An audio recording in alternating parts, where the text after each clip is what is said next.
the level of details रे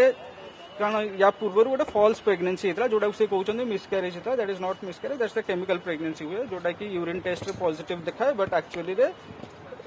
छुआ रही न था that is not miscarriage that is a chemical pregnancy heartbeat आसी न था छुआ तो से मु एक्स्ट्रा कॉशियस थी जे केमती छुआटा रही मु बहुत किसी करी बट पर मत यह शुणा मिला जे छुआटा तुम घरे खाइली तुम घरे रही बोली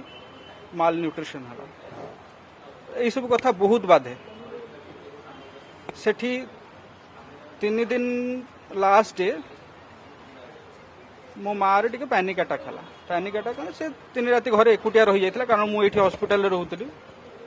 मारे लिवर प्रॉब्लम भी अच्छी से घरे एकुटिया था तो मुझे कहली जे मु 2 घंटा जाऊँगी and I will come back से नर्स मान भी कहीकि जाइली जे मु पलि आसबि